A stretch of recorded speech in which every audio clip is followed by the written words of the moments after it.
Hello students, welcome back to my channel. My name is Sahrish और आप लोगों का स्वागत है पार्ट 2 वाली वीडियो में। अगर पार्ट 1 आप लोगों ने नहीं देखा है तो जल्दी से जाके देख लीजिए। मैंने टॉप 20 क्वेश्चंस ऐसे निकाले हैं आप लोगों के लिए जो कि आप लोग के एग्जाम में ज़रूर आएंगे और आप लोग को अच्छे से तैयारी करनी होगी इन टॉप 20 क्वेश्चंस की।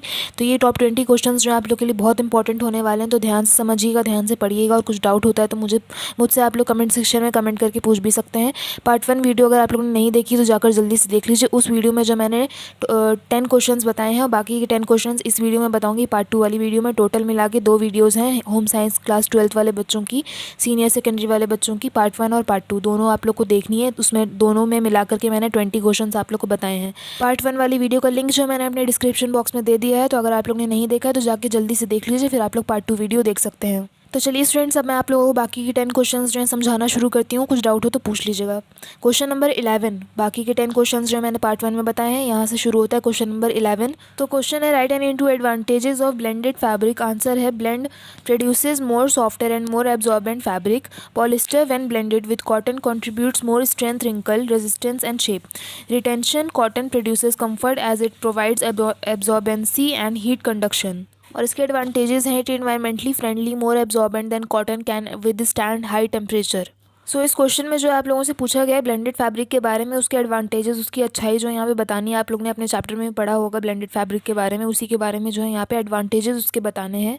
तो यहाँ पे आंसर में यही लिखा हुआ है कि आप लोग का ये जो फैब्रिक होता है ये जो है सॉफ्ट होता है। यहाँ पे लिखा है मोर सॉफ्टर एंड मोर एब्जॉर्बेंट, मतलब आप लोग का पसीना सीना जैसे आता है तो उसको सोख लेता है, एब्जॉर्बेंट होता है, काफ़ी अच्छा फैब्रिक होता है इसका। Blended with cotton contributes more strength, मतलब जब पॉलिस्टर जो है आप लोग का ब्लेंड होता है कॉटन के साथ तो वो कॉन्ट्रीब्यूट करके स्ट्रेंथ और रिंकल वाला कपड़ा जो है तैयार करता है। और ये फैब्रिक जो है काफ़ी कंफर्टेबल होता है। तो ये सारी चीज़ें जो हैं बता रखी है इसमें, सारे एडवांटेजेस आप लोग लिख लीजिएगा। इसके अलावा भी आप लोग के बुक में चैप्टर में जो जो बता रखा हो, अगर आप लोग कुछ ऐड करना चाहते हो तो करके आप लोग बना सकते हैं। उसके बाद यहाँ पे आप लोग का आता है 12th question, give 2 reasons how food helps regulate body processes. आप लोग के फूड जो होता है, जो आप लोग खाते पीते हैं, वो आप लोग की बॉडी को कैसे रेगुलेट, मतलब प्रोसेस कैसे आप लोग की बॉडी का चलाता है। आंसर है, food help us to repair muscles. आप लोग का फूड जो है मदद करता है आप लोग की मसल्स को रिपेयर करने के लिए। एंड बिल्ड डीएनए, आप लोग का खून बढ़ाने के लिए। Protein help to build and repair muscles. Protein जो है आप लोग की बॉडी में मदद करता है आप लोग की मसल्स को सही मतलब बिल्ड करने के लिए, बढ़ाने के लिए, मजबूत करने के लिए। Body organs and tissues like skin, hair and nails. आप लोग की बॉडी ऑर्गन्स, टिश्यूज़ हो गए लाइक जैसे कि आप लोग का स्किन हो गया, हेयर हो गया, नेल्स हो गए, ये सब आप लोग के जो टिश्यूज़ हैं उसको जो है बढ़ाने के लिए, अच्छे से बिल्ड करने के लिए। Enzymes that control the major metabolic processes related to digestion, मतलब इस लाइन में बोला जा रहा है कि एंजाइम्स जो कि आप लोग के मेटाबॉलिक प्रोसेसेस को जो है कंट्रोल करके रखने में, जैसे कि आप लोग का डाइजेशन जो कि आप लोग खाते हैं, जो आप लोग का पाचन क्रिया होती है, वो सबको जो है कंट्रोल करके रखने में एंजाइम्स जो है काफ़ी मदद करते हैं। बाकी आगे लिखा है, breathing and fighting infection are also made from protein. आप लोग का प्रोटीन से भी जो है ये ब्रीदिंग और फाइटिंग इन्फेक्शन जो है प्रोटीन काफ़ी हेल्प करता है उन सब चीज़ों में। फाइटिंग ब्रीदिंग तो आप लोग को समझ में आ गया होगा, सांस वगैरह लेना।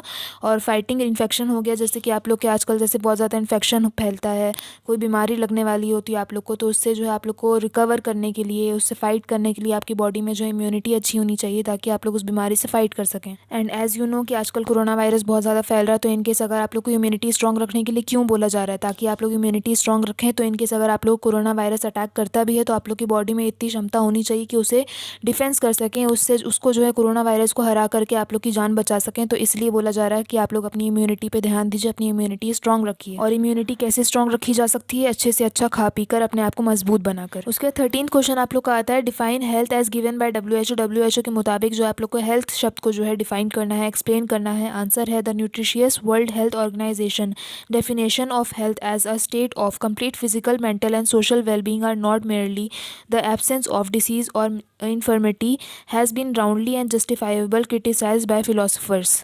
इस आंसर का मतलब है कि WHO के मुताबिक, उनके हिसाब से जो है हेल्थ का मतलब ये होता है कि जो इंसान है उसकी बॉडी में जो है न्यूट्रिशन अच्छा हो, वो जो है फिज़िकली फ़िट हो, मेंटली फ़िट हो, उसका दिमाग फ्रेश हो, अच्छे से उसका दिमाग काम करता हो, उसकी बॉडी हर एक पार्ट उसका अच्छा हो, फिट दिखने में हो, अंदर से भी एकदम फिट हो, उसे किसी भी तरह की छोटी से छोटी बीमारी ना हो, उस इंसान को हर तरह से फिट हो वो इंसान, किसी भी तरह की कमी ना हो बॉडी में, चाहे खाने पीने से रिलेटेड हो वो, तो किसी भी तरह की ना कमी हो, सारी चीज़ फिट हो, तो इसे उसको जो है WHO के मुताबिक जो है हेल्दी कहा जाएगा। हेल्थ का मतलब यहाँ पे WHO के हिसाब से डिफाइन करना है, आप लोगों को एक्सप्लेन करना है, बताना है। उसके बाद यहाँ पे आप लोग का आता है 14th question, why is it important to include carbohydrate in your diet. Carbohydrate आप लोगों को खाने पीने में क्यों इंक्लूड होना चाहिए आप लोग का? आंसर है carbohydrate should be your body main source of energy in a healthy, मतलब आप लोग कार्बोहाइड्रेट्स जो होता है आप लोग को एनर्जी प्रोवाइड करता है, आप लोग की बॉडी के अंदर ताकत देता है, बैलेंस डाइट। उसके बाद आगे लिखा है they are broken down into glucose before being absorbed in your blood, the glucose then enter your body cell with the help of insulin. मतलब यहाँ पे बोला गया है कि जो आप लोग कार्बोहाइड्रेट्स होता है बॉडी में जाकर ग्लूकोज की शक्ल ले करके फिर before being absorbed in your blood, मतलब उससे पहले जो है आप लोग के ब्लड में जो है एब्जॉर्ब हो जाता है, मिक्स हो जाता है glucose, then enter your body cell with the help of, फिर उसके बाद जो ग्लूकोज जो होता है वो जो कि कार्बोहाइड्रेट होता है पहले, उसके बाद जो ग्लूकोज होता है बॉडी में जा करके वो जो है आप लोग का enter your body cell with the help of insulin, हाँ इंसुलिन की मदद से जो है आप लोग की बॉडी सेल्स में जो है एंटर करता है। तो सिंपल शब्दों में जो है आप लोगों का जो कार्बोहाइड्रेट्स आप लोग की डाइट में होना इसलिए ज़रूरी है क्योंकि वो आप लोग को ताकत देता है, आप लोग की बॉडी में एनर्जी लाता है। इसके बाद आप लोग का आता है 15th question, explain how salt help in preserving the mango pickle you have made. मतलब आप लोग अपना आम का अचार जो है आप लोग ने जो बनाया है उसको आप लोग कैसे बचा सकते हैं, कैसे चला सकते हैं। इसके अलावा लिखा है also suggest for other ways in which you can preserve mango at home, मतलब आप लोग को अलग से चार और चीज़ें ऐसी बतानी है जो कि आप लोग अपने मैंगो को लंबे समय तक चला सकते हैं, बचा सकते हैं ख़राब होने से। तो इसका आंसर है common salt is added to fruit like raw mangoes, lemon, chillies while pickling them. मतलब इसमें जैसे कि आप लोग अचार बनाने में क्या क्या ऐड करते हैं, लेमन ऐड करते हैं, चिली ऐड करते हैं उसको अचार बनाने से पहले।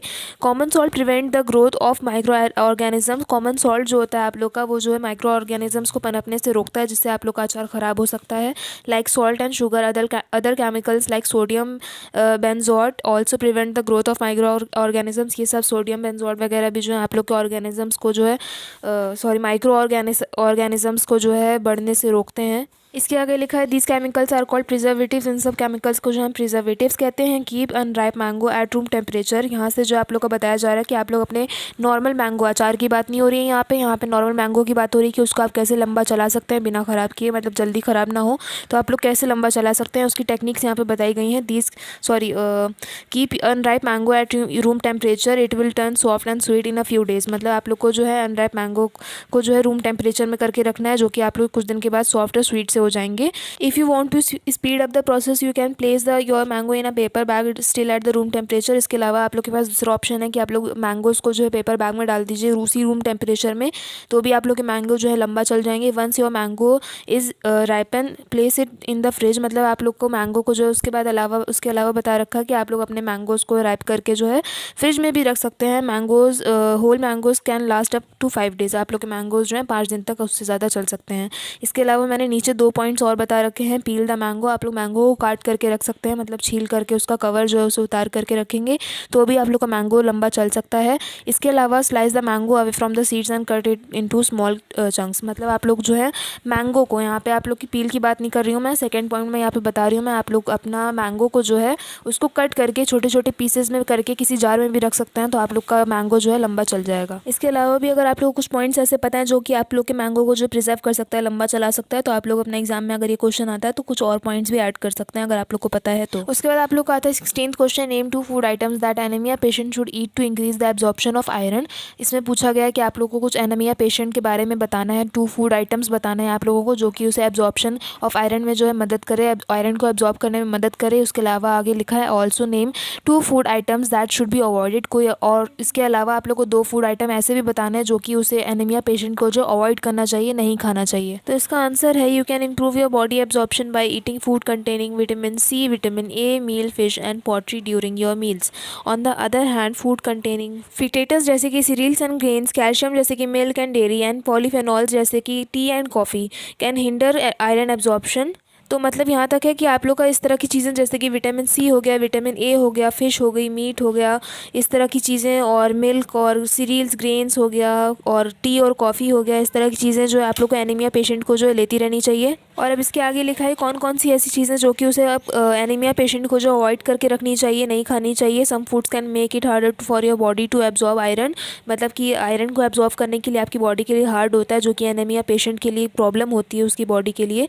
जैसे कि हो गया है these includes coffee, T, milk, egg white, fibre and soya protein. इस तरह की चीज़ें जो है उसे नहीं लेनी चाहिए एनीमिया पेशेंट को। Try to avoid this food if you have iron deficiency. अगर आपको आयरन डेफिशिएंसी है, एनीमिया पेशेंट हैं आप, तो आप लोग को इस तरह की चीज़ें जो है नहीं लेनी चाहिए, अवॉइड करनी चाहिए। इसके बाद आप लोग का आता है 17th question, state any 4 hygienic standard that housekeeping personal should maintain. आप लोग को कुछ ऐसी 4 चीज़ें बतानी है जो आप लोग को मेंटेन करके रखनी चाहिए अपनी बॉडी से रिलेटेड, साफ सुथराई से रिलेटेड। आंसर है the 4 hygienic standard that housekeeping personal should maintain are as follows. वो है, पहली, डेली टेक अ बाथ, आप लोग को रोज़ नहाना चाहिए। दूसरा, wash your hand 5 times in a day, आप लोग को 5 बार कम से कम अपना हाथ धोना चाहिए एक दिन में। तीसरा है, wash your hands before you going to eat something, आप लोगों को कुछ खाने से पहले अपना हाथ धोना चाहिए। उसके बाद 4th पॉइंट में लिखा है, wash your hair with soap and shampoo at least once in a week, आप लोग को अपना बाल हफ्ते में एक दिन ज़रूर धोना चाहिए कम से कम। और चाहे आप लोग शैम्पू से धोइए, सोप से धोइए, वो जिससे भी आप लोग वॉश करते हैं, आप लोग को वंस इन अ वीक जो अपना बाल धोना चाहिए। इसके बाद आप लोग का आता है question number 18, list 2 important characteristics of yarn. मैंने आंसर में जो है 3 कैरेक्टरिस्टिक्स बताए हैं, आप लोग ध्यान से देख लीजिए, जो सा आप लोग को समझ में आए याद कर लीजिए, आप लोग को लिखना है लिख लीजिए। आंसर है the 3 basic classification of textile yarn including staple fibre yarn which use in mostly short natural fiber to make yarn, play yarn which involve one or more standard of staple fiber yarn wound together, and filaments yarn which is wound from one or more long continuous filaments. Dull fuzzy look, lint, subject to pilling, soil readily, warm, not slippery. इसमें कुछ समझाने का नहीं है, यहाँ पे जो है यार्न का जो है कैरेक्टरिस्टिक्स बताए गए हैं, यार्न के बारे में जो है यहाँ पे डिफाइन करके उसकी कैरेक्टरिस्टिक्स जो है एक्सप्लेन किए गए हैं। और यहाँ पे क्वेश्चन में जो है 2 इंपॉर्टेंट कैरेक्टरिस्टिक्स पूछे गए थे, मैंने आप लोग को यहाँ पे 3 बता दिए हैं। और आप लोग का जो फाइबर्स टू फैब्रिक वाला चैप्टर है उसमें भी यार्न के बारे में काफ़ी ज़्यादा एक्सप्लेन कर रखा है, तो वहाँ से जाके आप लोग पढ़ सकते हैं, आप लोग को ठीक से और ज़्यादा समझ में आ जाएगा अगर कुछ कन्फ्यूजन होता है तो। बाकी आप लोग मुझे कमेंट सेक्शन में भी कमेंट करके पूछ लीजिएगा अगर कुछ पूछना हो तो। इसके बाद आप लोग का आता है 19th question, give 2 reasons for using non conventional sources of energy. Answer है natural resources like wind, tide, solar, biomass etcetera generate energy which is known as non conventional resources.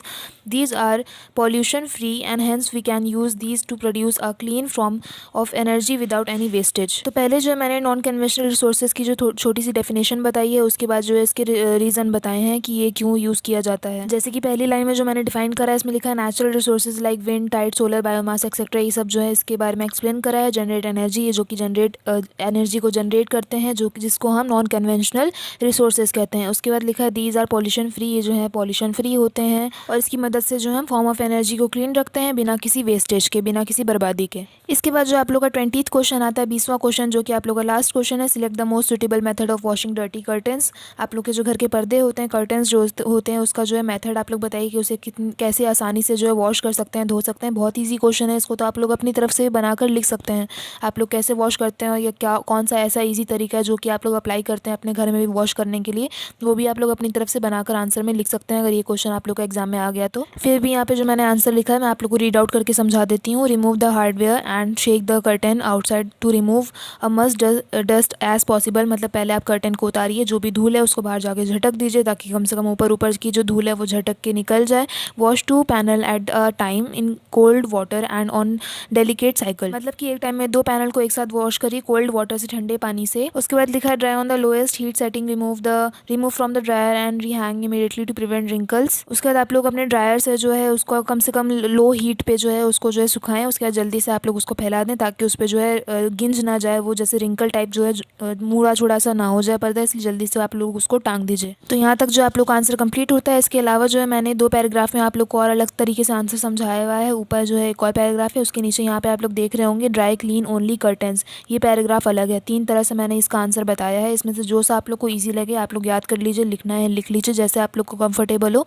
मैंने 3 तरीके बताए हैं, ईजी तरीके हैं सारे, आप लोग को लिखने में भी आसानी होगी, लैंग्वेज भी सीधी सादी है, कोई डिफिकल्ट लैंग्वेज मैंने नहीं बताया है। और वही सेम चीज़ है, कर्टन को कैसे वॉश कर सकते हैं ईजी मेथड से, बस अलग अलग तरीके से मैंने यहाँ पे आप लोग को 3 बार में आंसर जो है यहाँ पे एक्सप्लेन करा है। तो 3 पैराग्राफ में से मैंने एक पैराग्राफ आप लोग को सिखा दिया है, पढ़ा दिया है, समझा दिया है, उसमें से जो सा आप लोग को तीनों में से ईजी लगे आप लोग याद कर सकते हैं। स्टूडेंट्स, आई होप आप लोग को मेरी वीडियो पसंद आई होगी। अगर पसंद आई तो प्लीज़ जल्दी से मेरे चैनल को सब्सक्राइब कर लीजिए, मेरी वीडियो को लाइक करिएगा, शेयर करिएगा और भी बच्चों के साथ, ताकि उनकी भी हेल्प हो जाए। कुछ डाउट होता है सारे 20 क्वेश्चन में, अगर कुछ कन्फ्यूजन होता है, कुछ पूछना होता है तो आप लोग मुझे कमेंट सेक्शन में कमेंट करके पूछ लीजिएगा, मैं आप लोग को बता दूंगी। और भी सब्जेक्ट की इसी तरह से मैं डालूंगी वीडियोस इंपॉर्टेंट क्वेश्चंस की, टॉप 20 क्वेश्चंस की। तो आप लोग का अगर कोई सब्जेक्ट मुझसे मिस हो रहा है तो आप लोग मुझे बता दीजिएगा कमेंट सेक्शन में, मैं वो सब्जेक्ट का भी इंपॉर्टेंट क्वेश्चन वीडियो बना करके टॉप 20 क्वेश्चंस की वीडियो अपलोड कर दूंगी, आप लोग देख लीजिएगा। और अगर आप लोग मेरे चैनल पे न्यू है तो जल्दी से मेरे चैनल को सब्सक्राइब कर लीजिए, क्योंकि मैं NIA से रिलेटेड सारी इन्फॉर्मेशन, सारी अपडेट, हर तरह की अपडेट जो मेरे चैनल पे अवेलेबल होती है, तो वो भी जानने के लिए आप लोग मेरे चैनल को सब्सक्राइब कर सकते हैं। लाइक करिएगा, शेयर जरूर करिएगा। कुछ पूछना हो तो कमेंट सेक्शन में कमेंट करके पूछ लीजिएगा। बाकी पार्ट 1 वाली वीडियो मिस मत करिएगा, उसका लिंक जो है मैंने अपने डिस्क्रिप्शन बॉक्स में दे दिया है, तो अगर आप लोग ने नहीं देखा है तो जाके जल्दी से देख लीजिए, मिस मत करिएगा। बहुत इंपॉर्टेंट वीडियो है। टॉप 20 क्वेश्चंस मैंने दोनों पार्ट 1 पार्ट 2 वीडियो में बताया है, तो दोनों वीडियो आप लोग ध्यान से देख लीजिए, समझ लीजिए और चैनल को सब्सक्राइब करना मत भूलिएगा। Thank you.